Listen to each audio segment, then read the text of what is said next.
जी नमस्कार। Ground report news में आपका स्वागत है। सर सबसे पहले अपना नाम बताइएगा। मेरा नाम अजीत नाथ मिश्रा है। ये पंचायत कौन-सा हुआ सर? गौर पंचायत कौन से प्रखंड में आता है? पंडौल प्रखंड का पंडौल प्रखंड में। समिति जी का नाम क्या हुआ जो पद? सीमा मिश्रा है। जी। पंचायत समिति हमारे पास में। आप समिति प्रतिनिधि हुए। सर आप अपना थोड़ा-सा राजनीतिक बैकग्राउंड बताइएगा। कब से आप राजनीतिक से जुड़े हैं और कब से पंचायती चुनाव लड़ रहे हैं? जितना दिन से इससे पहले जो है हमारी पत्नी लड़ी थी पंचायत समिति चुनाव, जी। कुछ मतों के अंतर से जी। हार हो गई थी। जी। इस बार हम अपार बहुमत से करीब 1200 वोट से जी। उन्होंने विजय हासिल की जी। और लगातार अब 4.5 साल से पंचायत समिति पद पर रहते हुए मतलब सर पंचायती चुनाव आप 10 साल से लड़ रहे हैं। हाँ 10 साल से करीब। राजनीतिक से पहले उससे पहले हम पार्टी की राजनीति तो करते ही रहे हैं। मैं जिला प्रवक्ता लोजपा लोक जनशक्ति पार्टी के जिला प्रवक्ता मधुबनी के पद पर जी। सर पार्टी से अभी भी जुड़े हुए हैं। पार्टी से जुड़े हुए हैं और मैं व्यक्तिगत तौर पर जुड़ा हूँ। तो सर ये 21 से 26 का जो सेशन है इसमें मान लीजिए 4 साल बीत गया, 5वां साल बीतने को जा रहे हैं। क्या-क्या आपके द्वारा कार्य हुआ है आपके पंचायत में? आपका जो वार्ड है 8 से कितना है? 8 से 14 8 से 14। उसमें क्या-क्या कार्य हुआ है आपके द्वारा हो गया या फिर प्रमुख के द्वारा? थोड़ा-सा बताइए। देखिए हम लोगों का जो भी कार्य होता है जी। वो ब्लॉक में निर्धारित होता है जी। और जितना भी ब्लॉक के लिए रुपया आता है उसमें हम लोगों का 40 पंचायत समिति हम लोग हैं, जी। उसमें हमारा हिस्सा बनता है। जी। उस हिस्से के हिसाब से जो भी हमें राशि मिली जी। उस हिसाब से हमने काम करने का प्रयत्न किया। जी। 3 घाट बनवाए, छठ घाट का निर्माण करवाया, जी। एक तेलिया पोखर है दनौली में, वहाँ एक घाट का निर्माण करवाए, एक शही टोला में घाट है उसको भी तेलिया पोखर बोलते जी, जी। हैं, तो उस पोखर में घाट का निर्माण करवाए।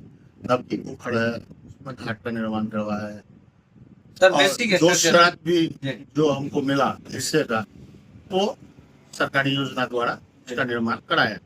15वीं और कस्टम बिताई। जी, मतलब जो बेसिक स्ट्रक्चर है रोड सड़क गली नदी मनरेगा से भी कुछ काम जैसे श्मशान का भराई का कार्य, स्कूल फील्ड के भराई का कार्य, कुछ कार्य जो शुरू में कर और सर इसके अलावा जैसे बहुत सारे पंचायत में विवाह भवन है, आपकी पंचायत में बना है? अभी विवाह भवन यहाँ नहीं बना, पंचायत सरकार भवन का निर्माण हुआ है, विवाह भवन के लिए जमीन चिन्हित करने का कार्य चल रहा है। और सर ये शमशान घाट जैसे श्मशान घाट के लिए जो पहले से श्मशान घाट 12 नंबर वार्ड में एक श्मशान घाट है जिसकी मिट्टीकरण की गई है, बहुत गड्ढा था उसका मिट्टीकरण किया गया उस, लेकिन सरकार के लिए तरफ से जो राशि शब्दागिरी के लिए सूच किया गया है वो अभी तक प्राप्त नहीं हुआ है, इसलिए उसका काम मतलब वो बाउंड्री वॉल वगैरह हुआ है? बाउंड्री वाल नहीं, बाउंड्री वॉल स्थान का बाउंड्री वाल किया गया है एमएलए नीति से, जी। इसका नहीं। जी। और सर पंचायत सरकार भवन अभी बन रहा है? पंचायत सरकार भवन निर्माणाधीन थी, अभी हैंड ओवर बन गया है। मतलब नया वाला बन रहा है? नया बन गया बन गया हैंड ओवर दे दिया है? हैंड ओवर उद्घाटन भी हो गया। उद्घाटन भी हो गया सर। उद्घाटन समारोह नहीं किया गया पर लीगली वो हैंड ओवर हो गया। जी। पंचायत सचिव द्वारा उनको हैंड ओवर ले हाँ। लिया। जी। और और सर उसमें अभी काम शुरू नहीं हुआ है, जल्दी फर्नीचर वगैरह की व्यवस्था की जाएगी, जी। इसके बाद उसमें काम। जी। और सर जैसे मान के चलिए जो भी युवा वगैरह है, ठीक है, जो रेस्टोरेंट है, जो मान लीजिए 12वीं किया है, ग्रेजुएट है, इनका स्किल डेवलपमेंट हो गया या फिर रोजगार हो गया, मान लीजिए आप पंचायती चुनाव से 10 साल से जुड़े हुए हैं, पार्टी से भी जुड़े हैं, ठीक है, तो आपके स्तर से हो गया या फिर मान लीजिए मुखिया के स्तर से, ठीक है, या फिर पार्टी के स्तर से आपके पंचायत में युवा का स्किल डेवलपमेंट या फिर रोजगार के लिए कोई वर्क किया गया है या फिर नहीं? देखिए रोजगार के लिए वो जिस स्तर की बात आप कर रहे हैं कि युवाओं का रोजगार, तो युवा 2 तरह के युवा है, एक शिक्षित युवा है जी। जिनको मान लीजिए गवर्नमेंट जॉब या प्राइवेट जॉब में रोजगार चाहिए, जी। तो उस तरह के युवाओं के लिए तो हम लोगों के पास कुछ है नहीं। जी। उनके पढ़ाई लिखाई के लिए हम लोग एक ई लाइब्रेरी की स्थापना के लिए हम प्रयास कर रहे हैं, जो एक ई लाइब्रेरी हो जिसमें वो लोग पढ़ाई लिखाई करें। उस योजना को ब्लॉक में दिए भी हैं, जी। हो सकता है कि जो चुनाव से पूर्व हमें मिले तो मिलेगा, तो एक ई लाइब्रेरी की स्थापना करने की इच्छा है। जो ई लाइब्रेरी बनाया जाएगा जिसमें युवा, जो शिक्षित युवा है वो पढ़ेंगे लिखेंगे और देश दुनिया से जुड़े रहेंगे। जी। और सर इसके और अलावा रही जो श्रमिक युवा है, जी श्रमिक युवा के लिए तो मनरेगा योजना है। मनरेगा योजना की तरफ जब जब काम होता है तो जो सरकारी नियमानुसार उनको कार्य उपलब्ध कराया जाता है, जी। वो काम करते हैं, रोजगार सेवक काम उपलब्ध कराते हैं जी और वो काम करते हैं। जी। जी। और सर ये हो गया मान लीजिए, इसके अलावा जैसे शिक्षा स्तर आपके पंचायत में +2 विद्यालय बना है। हमारे स्कूल में उत्क्रमित उच्च विद्यालय का निर्माण किया गया है। +2 मतलब हाँ, 10+2 है ना? 10+2। मध्य और प्राथमिक तो मान लीजिए होगा। प्राथमिक मध्य उसी था ही पहले से, जी बहुत पहले से प्राथमिक मध्य विद्यालय थी। जी अब उसको +2 कर दिया गया है। पर क्या है कि उसमें अभी ग्राउंड बाउंड्री का अभाव है, जमीन का सीमांकन नहीं हो पाया है। जी उसका बहुत सारा जमीन जो अतिक्रमित है, उसके संदर्भ में हम लोग डीएम साहब को और एसडीओ साहब को सूचना दी है, डीईओ को भी सूचना दिया गया है, और अभी तक उनके स्तर पर कोई जमीन खाली कराने का कार्य नहीं किया गया है। उसका जो भी प्रॉपर्टीज है उसका खाली नहीं हुआ है।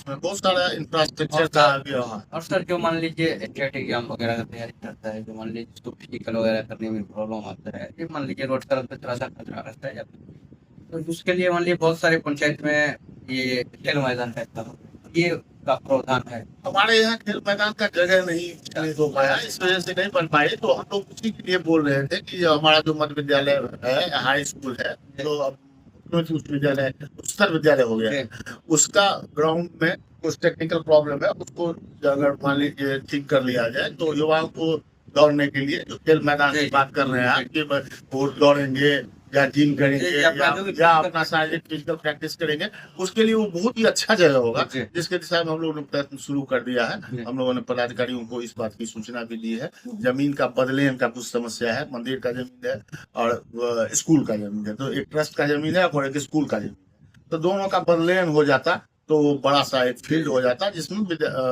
उसका फिजिकल का भी व्यवस्था हो पाती। उसका हम लोग प्रयत्न शुरू कर दिया है। अब देखिए कि पदाधिकारी स्तर पर जब उनका एनओसी आ जाएगा तो हम करेंगे उसका। और सर ये स्वास्थ्य सेवा केंद्र जैसे हो गया, है आपके पंचायत? हमारे पंचायत में है, वो बीनगर गांव में है, बिरोज में स्वास्थ्य केंद्र नहीं। मतलब आपके पंचायत में है, पंचायत बड़ गाँव में। अच्छा, तो सर वो संचालित रहता है ठीक से, मान लीजिए हाँ ठीक है वो। और सर इसके अलावा एक चीज पूछना चाहेंगे, जैसे पंचायती राज व्यवस्था अभी जैसे चल रहा है, तो काफी अनुभव है आपको राजनीतिक का, तो मान लीजिए अभी जैसे चल रहा है वो ठीक चल रहा है या फिर इसमें कुछ चेंजेस वगैरह होना चाहिए? आप अपना क्या ओपिनियन देते हैं सर?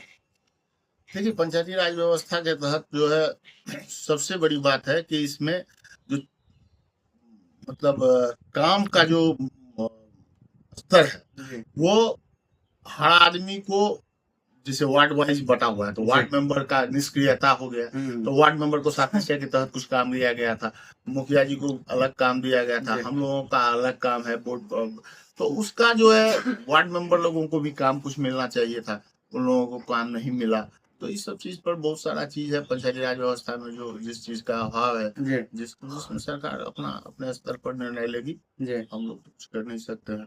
ये सर आपका अपना ओपिनियन पूछ रहे थे बस। हाँ, तो मेरा ओपिनियन है कि उन लोगों को भी काम मिलना चाहिए, क्योंकि वो वार्ड स्तर पे आदमी है, वार्ड स्तर पर वो जो काम करेंगे वो बेहतर काम होगा, तो और सर उन लोगों को भी प्रतिनिधित्व मिलना चाहिए इसमें। सर इसके अलावा और भी समिति से हम लोग का ओपिनियन लिया, बहुत सारे लोगों का कहना है, जैसे मान के चलिए ये समिति का जो पद है वो मान लीजिए प्रमुख के स्तर से जो भी कार्य दिया जाता है, तो सर ये ना हो करके डायरेक्ट जो है समिति को, देखिए यही होना चाहिए। जैसे प्रमुख स्तर पर जैसे राशि पंडौल पंचायत में राशि आता है, तो राशि का प्रमुख बंदरबांट कर लेते हैं।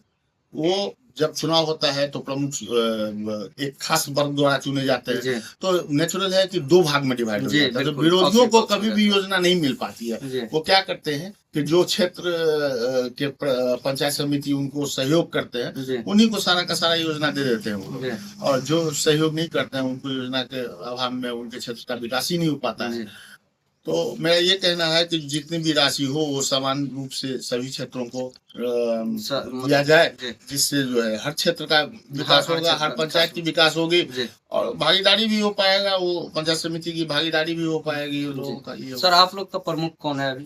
प्रमुख अभी संध्या देवी हैं। संजय जी। हाँ, मनोज चौटाल उनके पति अच्छा मनोज चौपाल पति। जी कितना समिति जुड़े हैं लगभग सर? अब लगभग ये तो देखिए परिस्थिति ठीक पर 3 बार हो गया चुनाव, नहीं, नहीं, बात सही है। वो 3 बार चुनाव, तीसरा चुनाव आपके पंचायत आपके प्रखंड में से टोटल समिति कितना है? 40, 40, जिसमें 2 की मृत्यु हो चुकी है, 38 38%। जी ठीक है सर धन्यवाद। और जो भी मान लीजिए आपका वोटर मालिक है, आपकी पंचायत का जनता है, उनको आप आगामी चुनाव को लेकर के क्या संदेश दें?